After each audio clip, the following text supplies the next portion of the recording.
Cardboard ഇല്ലാതെ സ്ത്രീകളുടെ അടുത്തിരിക്കാൻ പേടിക്കുന്ന പുരുഷന്മാർ. അതായത് കാർബോർഡ് ഇല്ലാതെ ബസ്സിൽ കയറാൻ പേടിക്കുന്നു, സ്ത്രീകളെ അടുത്തിരിക്കാൻ പേടിക്കുന്ന പുരുഷന്മാർ. എന്താ കഥ?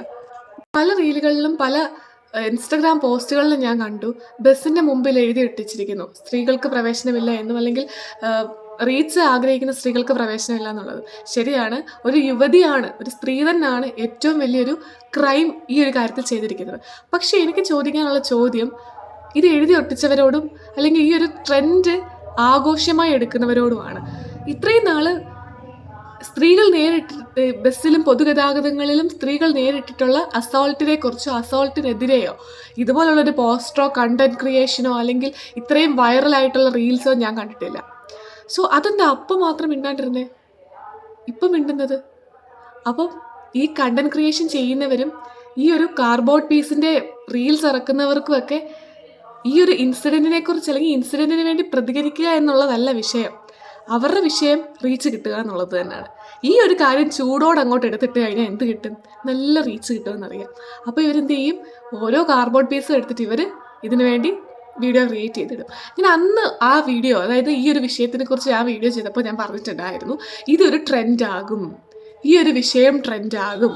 ട്രെൻഡായാൽ ഇത് മറ്റുള്ള അസോൾട്ട് നേരിടുന്ന സ്ത്രീകളും അല്ലെങ്കിൽ കുട്ടികളും പെൺകുട്ടികൾക്കും തുറന്നു പറയാനായിട്ടൊരു ബുദ്ധിമുട്ടുണ്ടാകും എന്ന് ഞാൻ ആദ്യത്തെ വീഡിയോയിൽ തന്നെ പറഞ്ഞിട്ടുണ്ടായിരുന്നു. ഈ കണ്ടന്റ് ക്രിയേറ്റേഴ്സ് അല്ലെങ്കിൽ ഇങ്ങനത്തെ റീൽസ് ചെയ്യുന്നവർ ഇത് ഊന്നി ഉറപ്പിക്കുകയാണ്. ഇതൊരു ആഘോഷം പോലെ അല്ലെങ്കിൽ ഇതൊരു ഇതാക്കി എടുക്കുകയാണ്. നിങ്ങൾക്ക് പ്രതികരിക്കണമെങ്കിൽ നിങ്ങൾ ഇതൊരു റീൽസ് ആക്കി തമാശ രീതിയിൽ ചിത്രീകരിക്കേണ്ട ഒരു കാര്യമാണെന്ന് എനിക്ക് തോന്നിയിട്ടില്ല. ഒരാളുടെ ജീവൻ പോയ കാര്യമാണ്, ഒരു ക്രിമിനൽ കേസാണ്, ഒരു ക്രിമിനലായിട്ടുള്ള യുവതി തന്നെ ഞാൻ പറയും. അതൊരു സ്ത്രീ തന്നെയാണ്. എല്ലാ സ്ത്രീകളെയും ബഹുമാനിക്കണമെന്ന് ഞാൻ പറയത്തില്ല. സ്ത്രീകളിലാണെങ്കിലും പുരുഷന്മാരിലാണെങ്കിലും തെറ്റ് ചെയ്യുന്നവരുണ്ട്. തെറ്റ് ചെയ്യുന്നവർ എന്ന് വേണം പറയാൻ, സ്ത്രീയെന്നോ പുരുഷനോ എന്നല്ല, തെറ്റ് ചെയ്യുന്നവർ എന്നാണ് പറയേണ്ടത്. അപ്പം ഞാൻ ഈ ഇടയ്ക്ക് ഒരു റീല് കണ്ടു, ബസ്സിൻ്റെ മുന്നിൽ സ്ത്രീകൾക്ക് വേണ്ടി ഇങ്ങനൊരു സംഭവം എഴുതി വെച്ചത്, അതായത് റീച്ച് വേണ്ട സ്ത്രീകൾ ഈ ബസ്സിൽ പ്രവേശിക്കേണ്ടതില്ല എന്ന്. പക്ഷേ എന്തുകൊണ്ട് ഇത്രയും നാൾ വേറൊന്നും എഴുതിയിട്ടില്ല? തൊട്ടുരുമി ഇരിക്കേണ്ട അല്ലെങ്കിൽ പെൺകുട്ടികളെ അസോൾട്ട് ചെയ്യേണ്ട ആണുങ്ങളും ഈ ബസ്സിൽ പ്രവേശിക്കേണ്ട എന്ന് ആരും എഴുതി ഞാൻ കണ്ടിട്ടില്ല. അതെന്താണ് അങ്ങനെ എഴുതാനത്? അപ്പോൾ ഇതെല്ലാം എന്താണ്? നിങ്ങൾ ഈ ചെയ്തുകൊണ്ടിരിക്കുന്ന റീച്ചിന് വേണ്ടിയാണ്. ഇതെനിക്ക് ഒരു വിഷയം ഇങ്ങോട്ട് ആ ഒരു റീലിലൂടെ എനിക്ക് അവസാനിപ്പിക്കണമെന്നുണ്ടായിരുന്നു. പക്ഷെ ഞാൻ അന്ന് ആ റീലിൽ പറഞ്ഞിട്ടുണ്ടായിരുന്നു, അന്ന് ആ ഷോർട്സിൽ പറഞ്ഞിട്ടുണ്ടായിരുന്നു, ഇതൊരു ട്രെൻഡായി. നിങ്ങളിത് ഊന്നി ഉറപ്പിക്കുക, ഈ ഒരു വിഷയം ഇനി എടുത്തിട്ട് കഴിഞ്ഞാൽ ഇത് ട്രെൻഡാകും. അത് അന്ന് അതേ സീരിയസ്നെസ്സോടെ നിങ്ങൾക്ക് പറയാനുള്ള അഭിപ്രായം നിങ്ങൾ പറഞ്ഞിരുന്നെങ്കിൽ, അല്ലെങ്കിൽ ഈ ഒരു തമാശ രീതിയിലൂടെ അല്ല ഈ ഒരു വിഷയം കൈകാര്യം ചെയ്യേണ്ടത്. നിങ്ങൾക്ക് പ്രതികരിക്കണമെങ്കിൽ നിങ്ങൾക്ക് പ്രതികരിക്കാമായിരുന്നു. നിങ്ങൾക്ക് പറയേണ്ട സാധനങ്ങൾ പറഞ്ഞ് നിങ്ങൾക്ക് പ്രതികരിക്കാമായിരുന്നു. പക്ഷേ ഇതൊരു ട്രെൻഡ് ആയിക്കൊണ്ട് പോയിക്കൊണ്ടിരിക്കുകയാണ്. ഇതിപ്പോൾ അസോൾട്ട് ചെയ്യപ്പെടുന്ന നിരവധി കുഞ്ഞു കുട്ടികൾ വരെയുണ്ട്, സ്കൂളിൽ പോകുന്ന കൊച്ചു കുട്ടികൾ വരെയുണ്ട്, സേഫ്റ്റി പിൻ വെച്ച് സർവൈവ് ചെയ്യുന്ന കൊച്ചു കുട്ടികളുണ്ട്.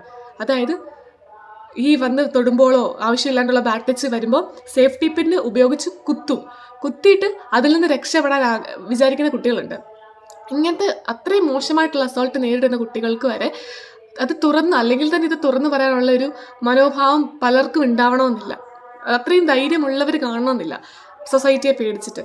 അവർക്കൊന്നും കൂടെ പേടി ഉണ്ടാക്കി കൊടുക്കുകയാണ് നിങ്ങൾ.